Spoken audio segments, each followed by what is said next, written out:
Hi, my name's Jonathan Canty and I'm here today as a British Riding Club's national judge to look at the elements of the riding test. Hopefully what we'll do today is try to look at the changes that have happened to the riding test, looking at maybe a little bit how the scoring has changed and very much how we should focus on the rider and very much on the judging and how the judges should look at offering positive, constructive criticism, ones that can be developed and worked on, and ultimately improving equestrian skills.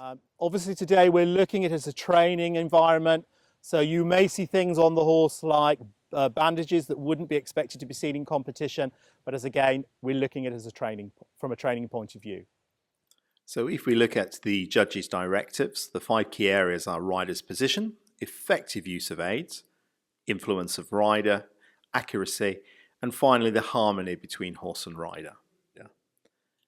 If we look at these in a little bit more detail, the rider's position, we're looking at the position that the rider is able to maintain a straightness in the position, maintains even weight over the seat bones, and obviously the alignment of the pelvis and has good balance and security. In turn has the ability to maintain elastic, level, steady contact while maintaining suppleness throughout the frame and body. If we look at then the effective use of the aids, that there is clear communication, preparation before, say, transitions, and giving the horse the opportunity to understand what is about to happen. He's able to have the correct body alignment with the horse, i.e. that encourages the correct bend, and at the same time can maintain straightness when necessary of the horse. The rider's influence, also we look at the ability to maintain the rhythm throughout the gaits and the paces, that the horse also responds well to the rider's aids. The horse remains active, and we develop smooth transitions throughout the gait. So if we look a little bit more in detail at the accuracy, that the rider is able to ride an accurate test, have the correct movements, the positioning of the horse throughout the test, and that the turns and circles are of the correct size. And finally, we look at the harmony between horse and rider, that they are as one, working together, calm and focused and presenting a pleasing picture. So if we keep these directives in mind, we can now look at areas that need developing. We can see here our rider overshoots the centre line, therefore not presenting the horse so accurately. There is an issue a little bit with straightness. The contact is not so level or consistent. And as we move off into the trot, we can see that the rider is a little out of balance, i.e. he's on the wrong diagonal. Therefore, there's a harmony effect here going on. Rhythm could be a little bit clearer. And we now see as we present into a half circle that the rider presents the horse with an incorrect bend. The horse should be more flexed to the right around the inside leg. So now we can look at our second rider.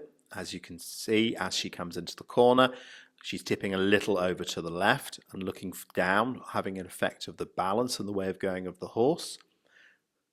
We could develop the seat a little bit more, also looking at the hands being a more stiller, more elastic, following the movement of the horse, allowing the horse to be forward.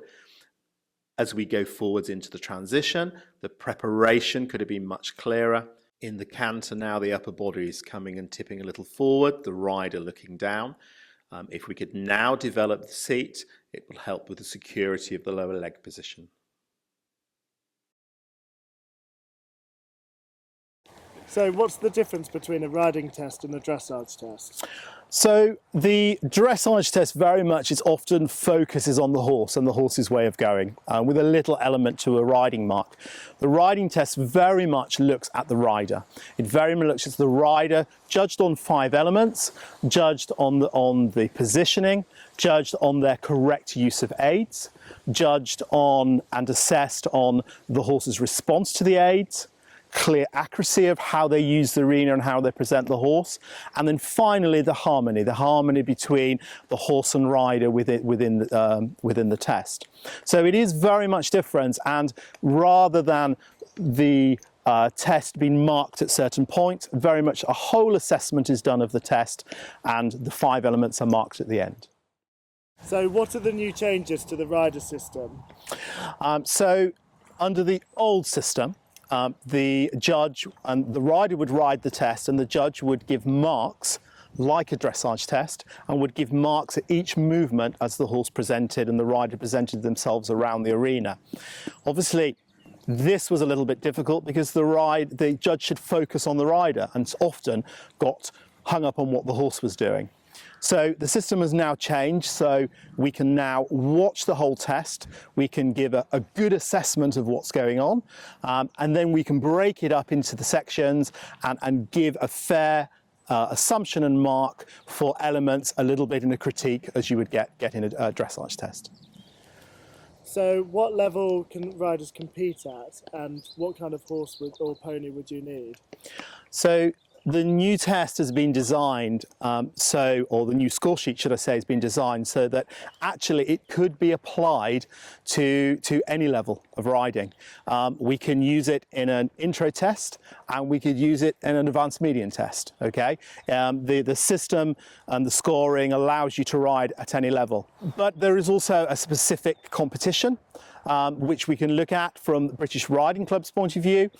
We have area qualifiers which allow riders to go to the championships, and there are mainly 2 tests there we're looking at. One test is a prelim and the others is a novice level.